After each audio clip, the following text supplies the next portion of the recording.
first is to accept the reality of the loss, if it were that easy.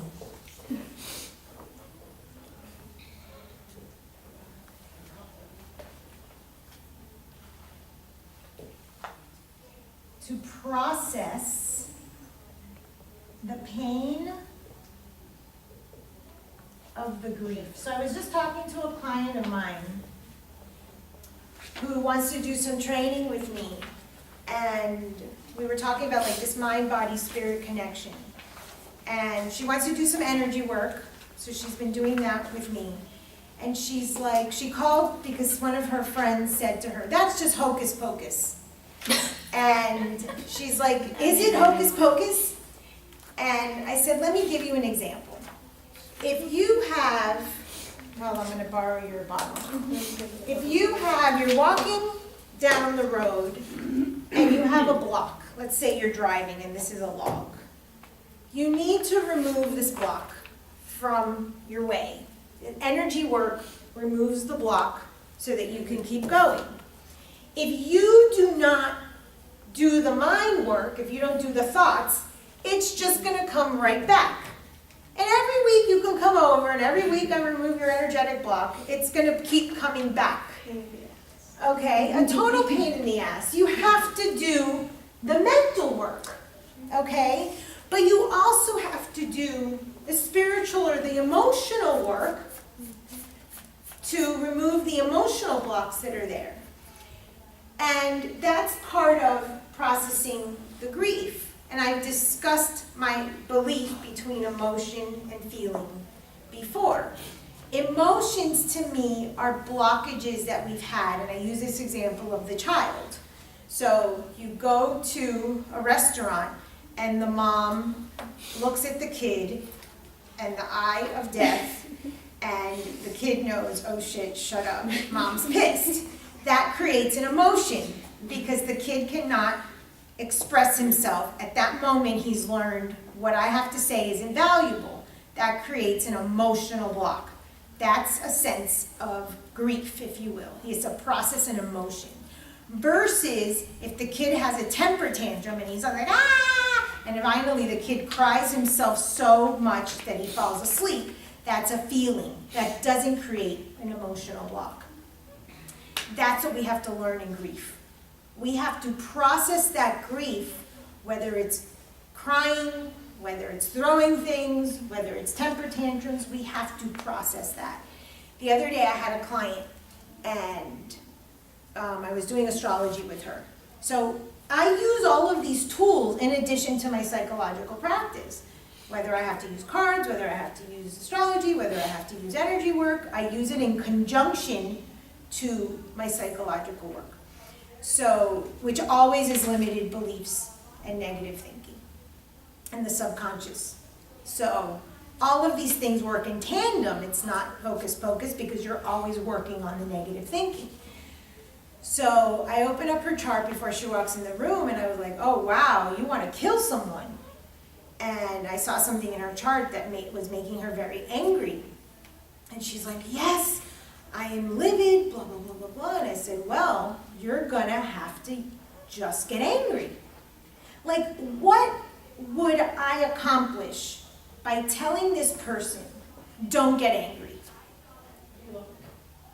Exactly. She has to process that anger. She's gotta let it out. She has it in her. She's gonna have to get it out. Now, can we discuss healthy ways of processing the anger? Absolutely. But what good is it if we sit there and say, oh no, just own the anger please. Calm down. Don't tell me to calm down when I'm pissed.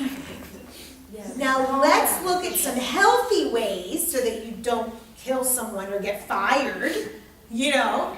But you have to help the person process the anger, the grief, or whatever emotion they have. I let my son scream it out if he's that upset. Yes, absolutely. I used to get my kid a boxing set because he was very angry with the first divorce. Absolutely. Task 3, adjust to the world without the person.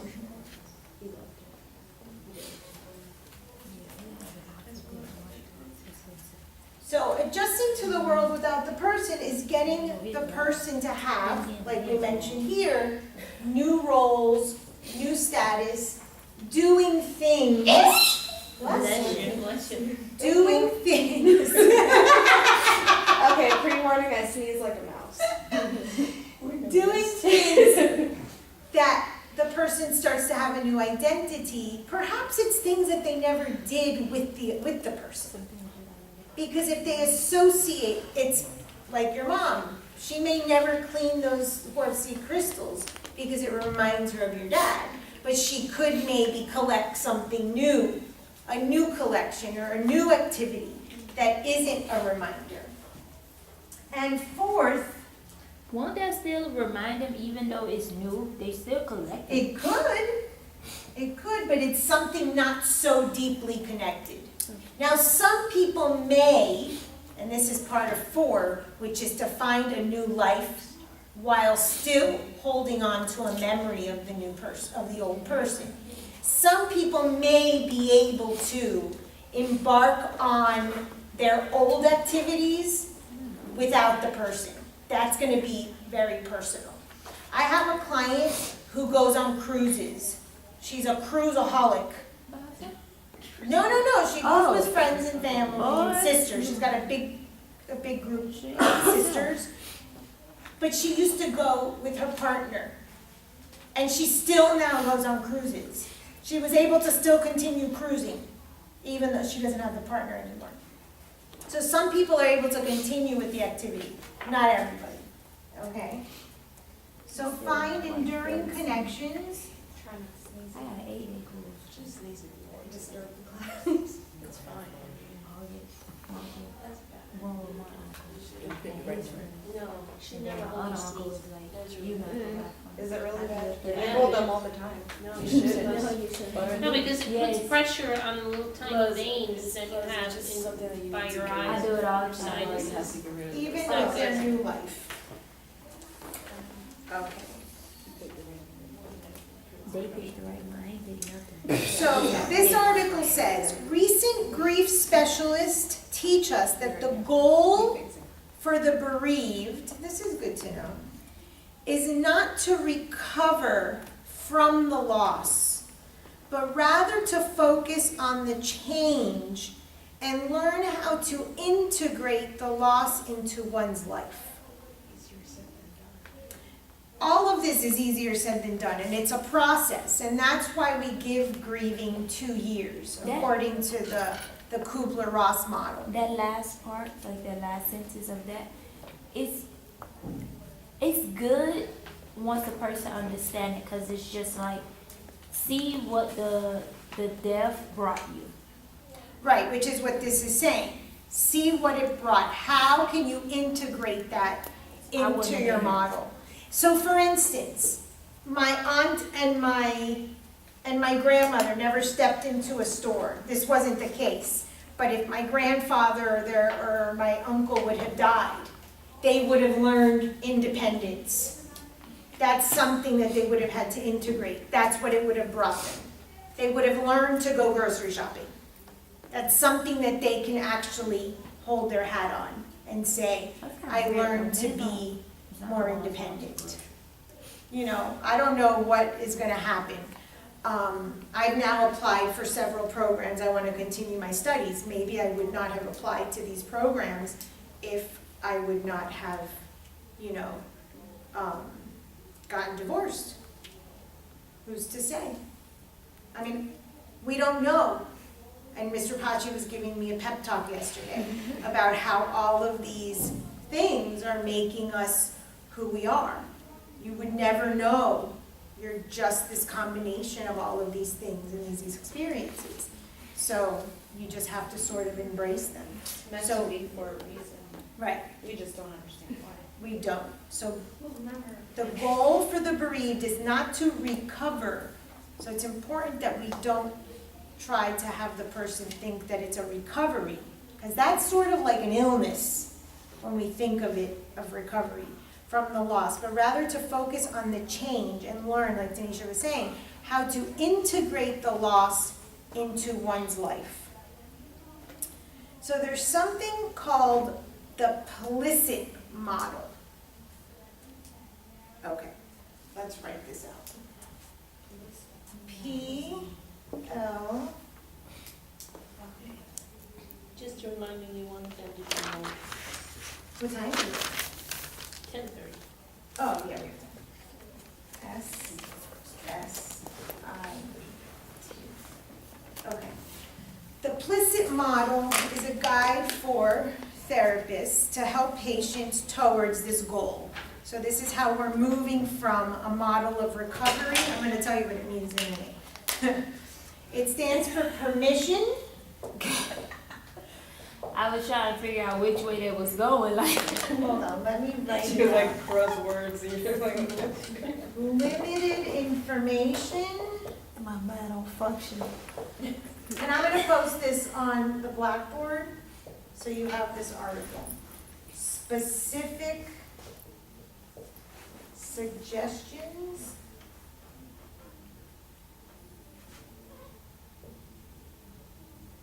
and intensive therapy.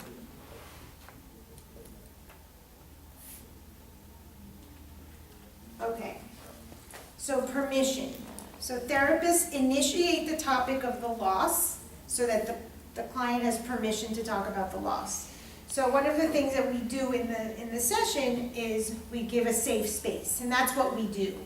This model is not only for therapists, this model is for healthcare practitioners. So we're lucky in the sense that we create already a safe space for patients. Limited information. Let's see. Okay, this is an assumption, and this is where we educate. This is where most clients don't know a lot about grief unless they are experiencing it. For the most part, people don't know about Kubler-Ross. They don't know the stages of grief. Tanisha, it will be very interesting to see how that resident experiences the model, the stages of grief. I'm so sorry. You know when you said my name, my heart just went. My heart is racing right now. She's like, what did I do? This is exactly. What did I do? I get like that. So I'll call my daughter and I'll be like, I have to say, call me or something. What did I do? You were just so sudden, you were like, No, because I meant to tell you this earlier. It'd be interesting to see how that resident processes grief and if he goes Just through the stages of grief and in what order.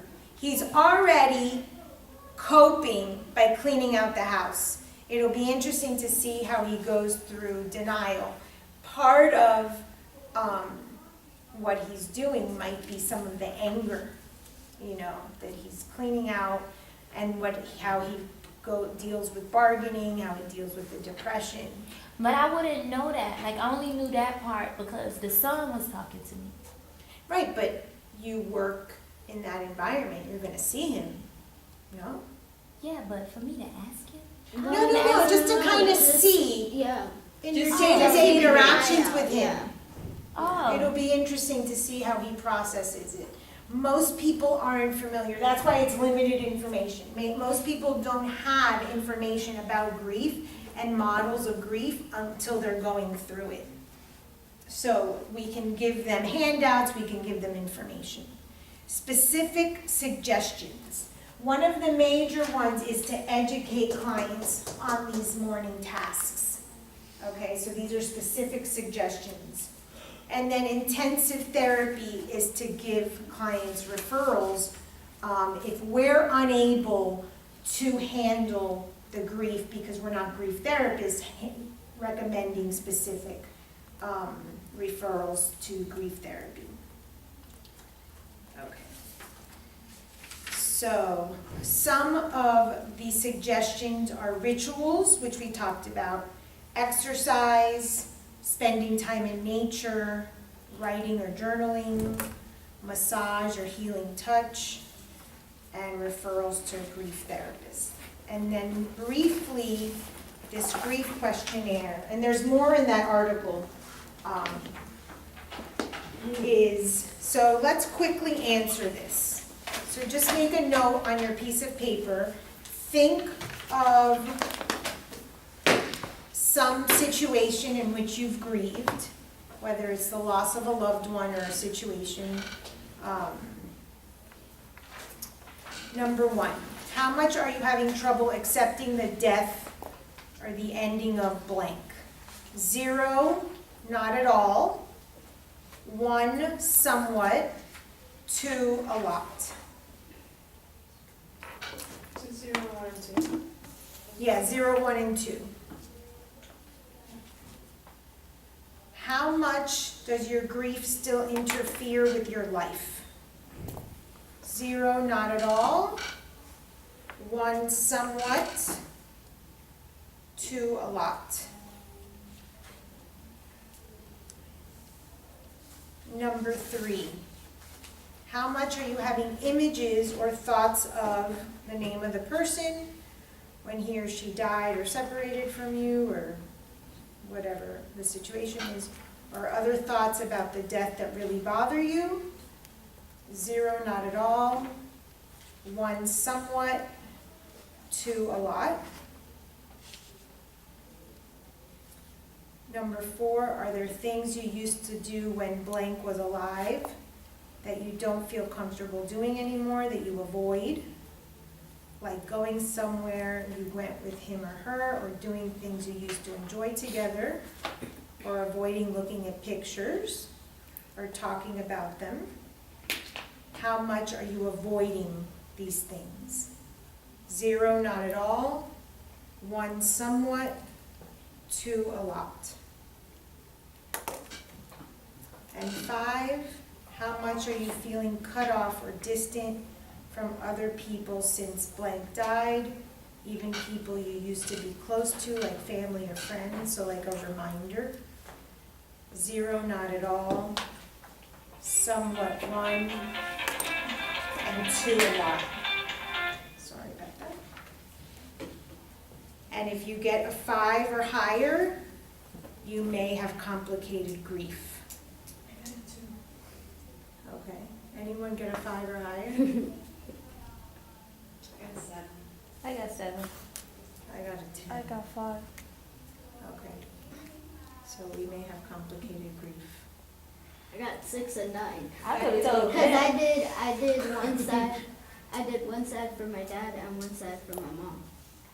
You Interesting. feel me? Cause yeah. Okay. Your So mom? this is gonna Oh. be, Never mind. She's like, yeah. this is gonna be in that article. So print out that article, because there's references in there and good recommendations. Got a question about that. Yeah. Like, I know I have the PTSD, that's whatever. It's there. What do you mean, whatever? It is whatever. She's used to it. Is I'm that- used to it, so That's it's like, from what? stuff that happened. Oh, okay. So, like, not being divorced or any of that, because when I divorced my ex-husband, it was the happiest day of my life. But, like, the difference between major depressive disorder and complicated grief, what is that? Because they're saying mine is, like, major depressive bipolar, but what if it is just complicated grief? Well, this doesn't have a DSM diagnosis, right? No, they're working, or they think that that's what it should be called, but it's not officially in the DSM form. But if Fine. it's related to your PTSD, it may be major depressive disorder. Gotcha. I was Whereas trying the to get the complicated links. grief is specifically, a major depressive disorder related to grief is related to the grief, to the loss. And so it's like, almost like an extension of the grief. But if yours is the PTSD and possibly a bipolar, it probably is what they're saying. But complicated grief doesn't have the diagnosis, the disorder DSM diagnosis yet. Because it's a disorder, so. Okay. So who's you guys wanna take a 5-minute break? Okay, who's gonna be the patient? Wait, Who's gonna be the patient and who's gonna be the therapist? Are we doing Yeah, let's pause that. Wait